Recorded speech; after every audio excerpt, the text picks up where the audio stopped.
जय श्री राम प्रिय भक्तों। कहते हैं कि मंत्र का जाप करना अद्भुत ही फलदायक माना जाता है। इसे स्वयं भगवान श्री कृष्ण ने भगवत गीता में कहा है कि जो भी श्रद्धा भाव से मंत्र का जाप करता है या फिर सुनता है उसका जीवन धन्य हो जाता है, वह आत्मा शुद्ध होती है और ईश्वर की कृपा प्राप्त होती है। तो आइए भक्तों, आज की इस भागदौड़ के समय में बहुत ही थोड़े समय में मैं इस दिव्य चमत्कारी मंत्र का जाप करने जा रहा हूँ। यदि किसी कारणवश आप इस मंत्र का जाप करने में असमर्थ हैं तो आप इस मंत्र को अपने घर या दुकान पर मोबाइल फोन पर चलाकर 108 बार पूरा श्रवण करें। तो प्रिय भक्तों, मंत्र कुछ इस प्रकार है। ॐ त्र्यम्बकं यजामहे सुगन्धि पुष्टिवर्धनम् उर्वारुकमिव बन्धनान् मृत्युर्मुक्षीयमामृतम्। ॐ त्र्यम्बकं यजामहे सुगन्धि पुष्टिवर्धनम् उर्वारुकमिव बन्धनान् मृत्युर्मुक्षीयमामृतम्। ॐ त्र्यम्बकं यजामहे सुगन्धि पुष्टिवर्धनम् उर्वारुकमिव बन्धनान् मृत्युर्मुक्षीयमामृतम्। ॐ त्र्यम्बकं यजामहे सुगन्धि पुष्टिवर्धनम् उर्वारुकमिव बन्धनान् मृत्युर्मुक्षीयमामृतम्। ॐ त्र्यम्बकं यजामहे सुगन्धि पुष्टिवर्धनम् उर्वारुकमिव बन्धनान् मृत्युर्मुक्षीयमामृतम्। ॐ त्र्यम्बकं यजामहे सुगन्धि पुष्टिवर्धनम् उर्वारुकमिव बन्धनान् मृत्युर्मुक्षीयमामृतम्। ॐ त्र्यम्बकं यजामहे सुगन्धि पुष्टिवर्धनम् उर्वारुकमिव बन्धनान् मृत्युर्मुक्षीयमामृतम्। ॐ त्र्यम्बकं यजामहे सुगन्धि पुष्टिवर्धनम् उर्वारुकमिव बन्धनान् मृत्युर्मुक्षीयमामृतम्। ॐ त्र्यम्बकं यजामहे सुगन्धि पुष्टिवर्धनम् उर्वारुकमिव बन्धनान् मृत्युर्मुक्षीयमामृतम्। ॐ त्र्यम्बकं यजामहे सुगन्धि पुष्टिवर्धनम् उर्वारुकमिव बन्धनान् मृत्युर्मुक्षीयमामृतम्। ॐ त्र्यम्बकं यजामहे सुगन्धि पुष्टिवर्धनम् उर्वारुकमिव बन्धनान् मृत्युर्मुक्षीयमामृतम्। ॐ त्र्यम्बकं यजामहे सुगन्धि पुष्टिवर्धनम् उर्वारुकमिव बन्धनान् मृत्युर्मुक्षीयमामृतम्। ॐ त्र्यम्बकं यजामहे सुगन्धि पुष्टिवर्धनम् उर्वारुकमिव बन्धनान् मृत्युर्मुक्षीयमामृतम्। ॐ त्र्यम्बकं यजामहे सुगन्धि पुष्टिवर्धनम् उर्वारुकमिव बन्धनान् मृत्युर्मुक्षीयमामृतम्। ॐ त्र्यम्बकं यजामहे सुगन्धि पुष्टिवर्धनम् उर्वारुकमिव बन्धनान् मृत्युर्मुक्षीयमामृतम्। ॐ त्र्यम्बकं यजामहे सुगन्धि पुष्टिवर्धनम् उर्वारुकमिव बन्धनान् मृत्युर्मुक्षीयमामृतम्। ॐ त्र्यम्बकं यजामहे सुगन्धिपुष्टिवर्धनम् उर्वारुकमिव बन्धनान् मृत्योर्मुक्षीयमामृतम् ॐ त्र्यम्बकं यजामहे सुगन्धिपुष्टिवर्धनम् उर्वारुकमिव बन्धनान् मृत्योर्मुक्षीयमामृतम् ॐ त्र्यम्बकं यजामहे सुगन्धिपुष्टिवर्धनम् उर्वारुकमिव बन्धनान् मृत्योर्मुक्षीयमामृतम् ॐ त्र्यम्बकं यजामहे सुगन्धिपुष्टिवर्धनम् उर्वारुकमिव बन्धनान् मृत्योर्मुक्षीयमामृतम् ॐ त्र्यम्बकं यजामहे सुगन्धिपुष्टिवर्धनम् उर्वारुकमिव बन्धनान् मृत्योर्मुक्षीयमामृतम् ॐ त्र्यम्बकं यजामहे सुगन्धिपुष्टिवर्धनम् उर्वारुकमिव बन्धनान् मृत्योर्मुक्षीयमामृतम् ॐ त्र्यम्बकं यजामहे सुगन्धिपुष्टिवर्धनम् उर्वारुकमिव बन्धनान् मृत्योर्मुक्षीयमामृतम् ॐ त्र्यम्बकं यजामहे सुगन्धिपुष्टिवर्धनम् उर्वारुकमिव बन्धनान् मृत्योर्मुक्षीयमामृतम् ॐ त्र्यम्बकं यजामहे सुगन्धिपुष्टिवर्धनम् उर्वारुकमिव बन्धनान् मृत्योर्मुक्षीयमामृतम् ॐ त्र्यम्बकं यजामहे सुगन्धिपुष्टिवर्धनम् उर्वारुकमिव बन्धनान् मृत्योर्मुक्षीयमामृतम् ॐ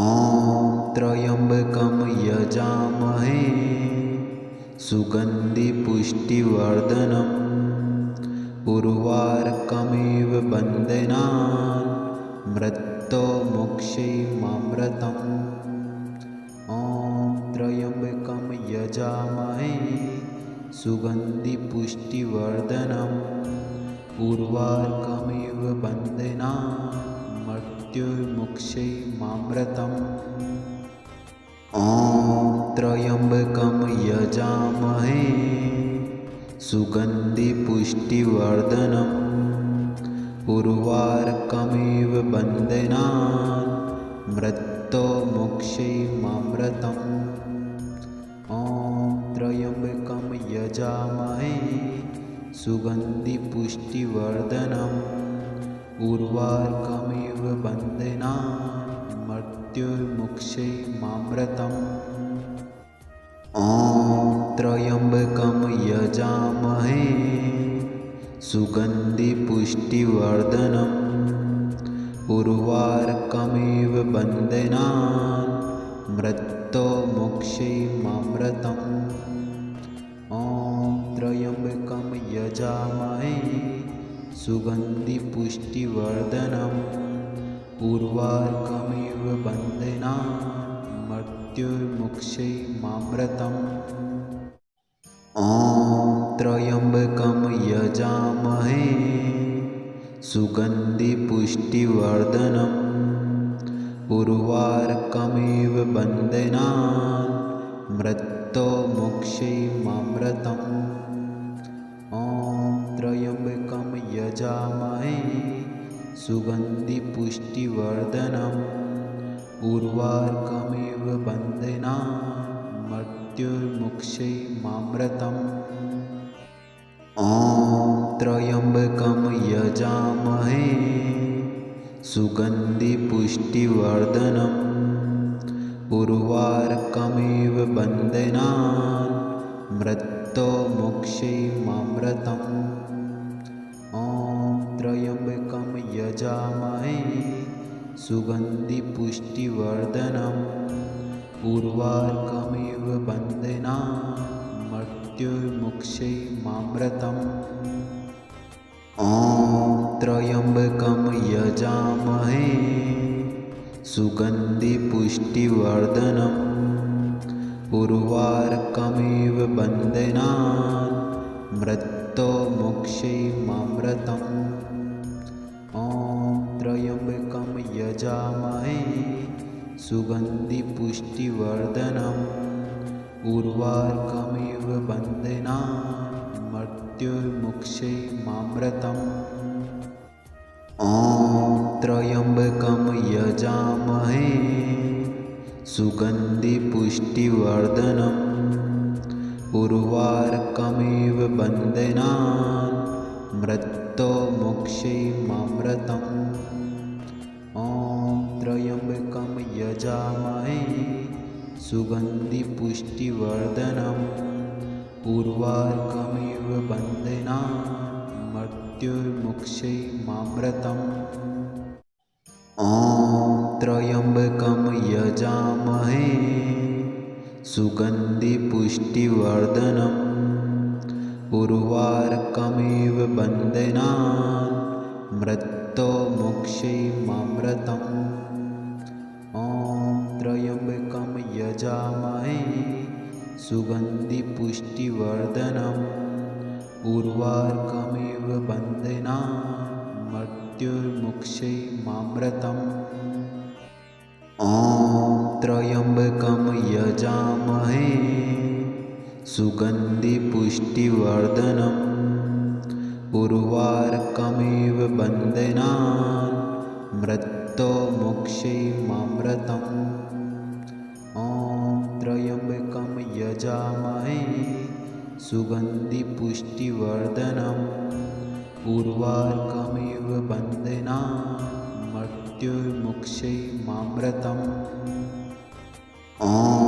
त्र्यम्बकं यजामहे सुगन्धिपुष्टिवर्धनम् उर्वारुकमिव बन्धनान् मृत्युर्मुक्षैमामृतम् ॐ त्र्यम्बकं यजामहे सुगन्धिपुष्टिवर्धनम् उर्वारुकमिव बन्धनान् मृत्युर्मुक्षैमामृतम् ॐ त्र्यम्बकं यजामहे सुगन्धिपुष्टिवर्धनम् उर्वारुकमिव बन्धनान् मृत्युर्मुक्षैमामृतम् ॐ त्र्यम्बकं यजामहे सुगन्धिपुष्टिवर्धनम् उर्वारुकमिव बन्धनान् मृत्युर्मुक्षैमामृतम् ॐ त्र्यम्बकं यजामहे सुगन्धिपुष्टिवर्धनम् उर्वारुकमिव बन्धनान् मृत्युर्मुक्षैमामृतम् ॐ त्र्यम्बकं यजामहे सुगन्धिपुष्टिवर्धनम् उर्वारुकमिव बन्धनान् मृत्युर्मुक्षैमामृतम् ॐ त्र्यम्बकं यजामहे सुगन्धिपुष्टिवर्धनम् उर्वारुकमिव बन्धनान् मृत्युर्मुक्षैमामृतम् ॐ त्र्यम्बकं यजामहे सुगन्धिपुष्टिवर्धनम् उर्वारुकमिव बन्धनान् मृत्युर्मुक्षैमामृतम् ॐ त्र्यम्बकं यजामहे सुगन्धिपुष्टिवर्धनम् उर्वारुकमिव बन्धनान् मृत्युर्मुक्षैमामृतम् ॐ त्र्यम्बकं यजामहे सुगन्धिपुष्टिवर्धनम् उर्वारुकमिव बन्धनान् मृत्युर्मुक्षैमामृतम् ॐ त्र्यम्बकं यजामहे सुगन्धिपुष्टिवर्धनम् उर्वारुकमिव बन्धनान् मृत्युर्मुक्षैमामृतम् ॐ त्र्यम्बकं यजामहे सुगन्धिपुष्टिवर्धनम् उर्वारुकमिव बन्धनान् मृत्युर्मुक्षैमामृतम् ॐ त्र्यम्बकं यजामहे सुगन्धिपुष्टिवर्धनम् उर्वारुकमिव बन्धनान् मृत्युर्मुक्षैमामृतम् ॐ त्र्यम्बकं यजामहे सुगन्धिपुष्टिवर्धनम् उर्वारुकमिव बन्धनान् मृत्युर्मुक्षैमामृतम् ॐ त्र्यम्बकं यजामहे सुगन्धिपुष्टिवर्धनम् उर्वारुकमिव बन्धनान् मृत्युर्मुक्षैमामृतम् ॐ त्र्यम्बकं यजामहे सुगन्धिपुष्टिवर्धनम् उर्वारुकमिव बन्धनान् मृत्युर्मुक्षैमामृतम् ॐ त्र्यम्बकं यजामहे सुगन्धिपुष्टिवर्धनम् उर्वारुकमिव बन्धनान् मृत्युर्मुक्षैमामृतम् ॐ त्र्यम्बकं यजामहे सुगन्धिपुष्टिवर्धनम् उर्वारुकमिव बन्धनान् मृत्युर्मुक्षैमामृतम् ॐ त्र्यम्बकं यजामहे सुगन्धिपुष्टिवर्धनम् उर्वारुकमिव बन्धनान् मृत्युर्मुक्षैमामृतम् ॐ त्र्यम्बकं यजामहे सुगन्धिपुष्टिवर्धनम् उर्वारुकमिव बन्धनान् मृत्युर्मुक्षैमामृतम् ॐ त्र्यम्बकं यजामहे सुगन्धिपुष्टिवर्धनम् उर्वारुकमिव बन्धनान् मृत्युर्मुक्षैमामृतम् ॐ त्र्यम्बकं यजामहे सुगन्धिपुष्टिवर्धनम् उर्वारुकमिव बन्धनान् मृत्युर्मुक्षैमामृतम् ॐ त्र्यम्बकं यजामहे सुगन्धिपुष्टिवर्धनम् उर्वारुकमिव बन्धनान् मृत्युर्मुक्षैमामृतम् ॐ त्र्यम्बकं यजामहे सुगन्धिपुष्टिवर्धनम् उर्वारुकमिव बन्धनान् मृत्युर्मुक्षैमामृतम् ॐ त्र्यम्बकं यजामहे सुगन्धिपुष्टिवर्धनम् उर्वारुकमिव बन्धनान् मृत्युर्मुक्षैमामृतम् ॐ त्र्यम्बकं यजामहे सुगन्धिपुष्टिवर्धनम् उर्वारुकमिव बन्धनान् मृत्युर्मुक्षैमामृतम् ॐ त्र्यम्बकं यजामहे सुगन्धिपुष्टिवर्धनम् उर्वारुकमिव बन्धनान् मृत्युर्मुक्षैमामृतम् ॐ त्र्यम्बकं यजामहे सुगन्धिपुष्टिवर्धनम् उर्वारुकमिव बन्धनान् मृत्युर्मुक्षैमामृतम् ॐ त्र्यम्बकं यजामहे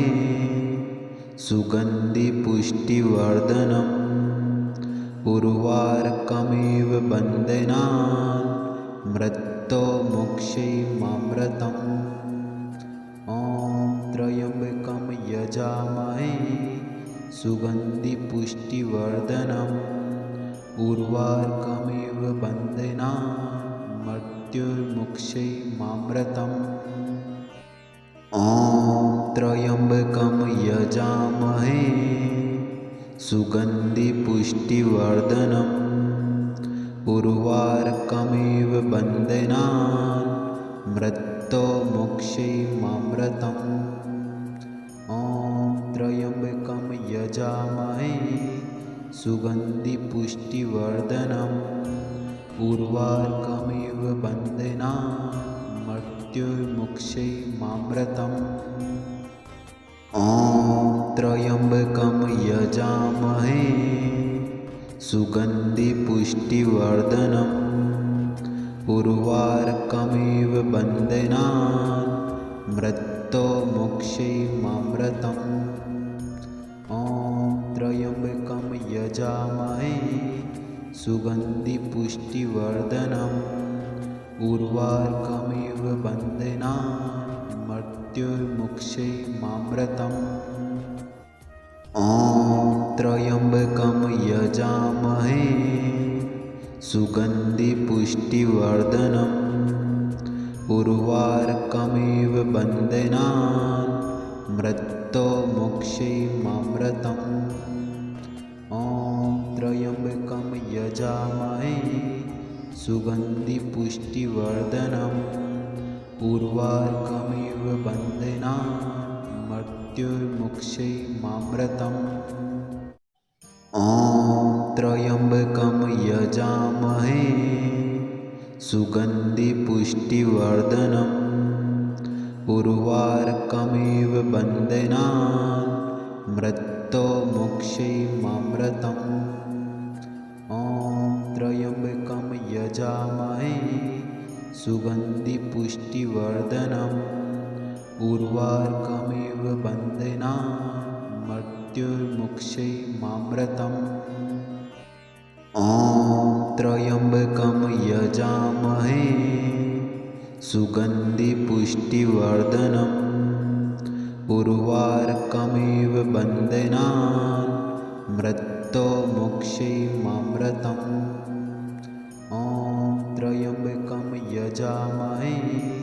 सुगन्धिपुष्टिवर्धनम् उर्वारुकमिव बन्धनान् मृत्योर्मुक्षैर्मामृतम् ॐ त्र्यम्बकं यजामहे सुगन्धिपुष्टिवर्धनम् उर्वारुकमिव बन्धनान् मृत्योर्मुक्षैर्मामृतम् ॐ त्र्यम्बकं यजामहे सुगन्धिपुष्टिवर्धनम् उर्वारुकमिव बन्धनान् मृत्योर्मुक्षैर्मामृतम् ॐ त्र्यम्बकं यजामहे सुगन्धिपुष्टिवर्धनम् उर्वारुकमिव बन्धनान् मृत्योर्मुक्षैर्मामृतम् ॐ त्र्यम्बकं यजामहे सुगन्धिपुष्टिवर्धनम् उर्वारुकमिव बन्धनान् मृत्योर्मुक्षैर्मामृतम् ॐ त्र्यम्बकं यजामहे सुगन्धिपुष्टिवर्धनम्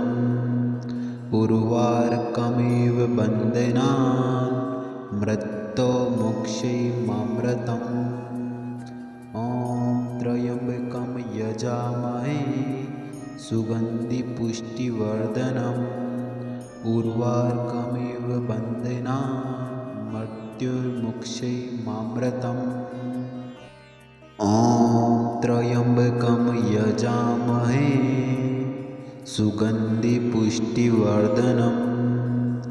उर्वारुकमिव बन्धनान् मृत्योर्मुक्षैर्मामृतम् ॐ त्र्यम्बकं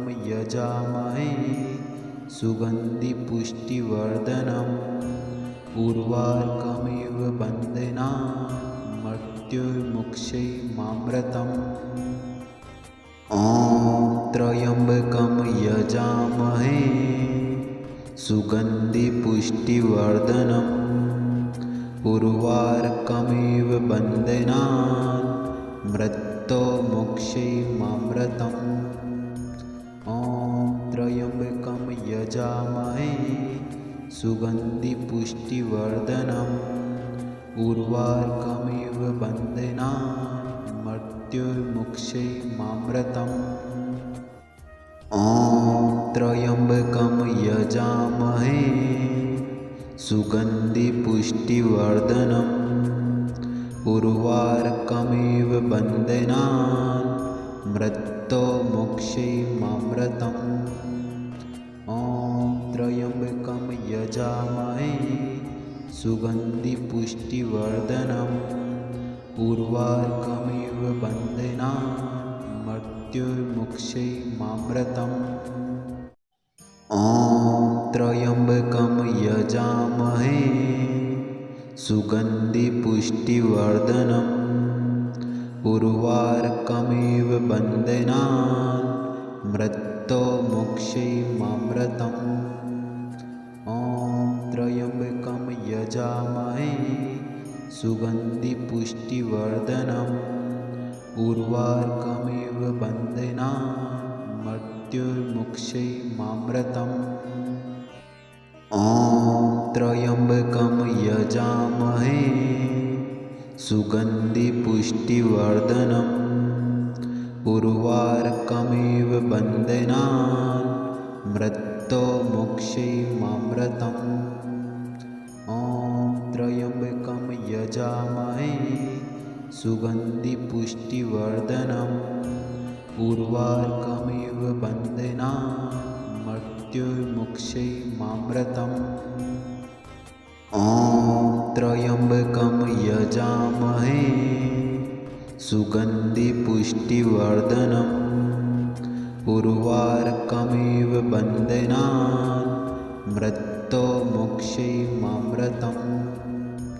ॐ त्र्यम्बकं यजामहे सुगन्धिपुष्टिवर्धनम् उर्वारुकमिव बन्धनान् मृत्युर्मुक्षैमामृतम् ॐ त्र्यम्बकं यजामहे सुगन्धिपुष्टिवर्धनम् उर्वारुकमिव बन्धनान् मृत्युर्मुक्षैमामृतम् ॐ त्र्यम्बकं यजामहे सुगन्धिपुष्टिवर्धनम् उर्वारुकमिव बन्धनान् मृत्युर्मुक्षैमामृतम्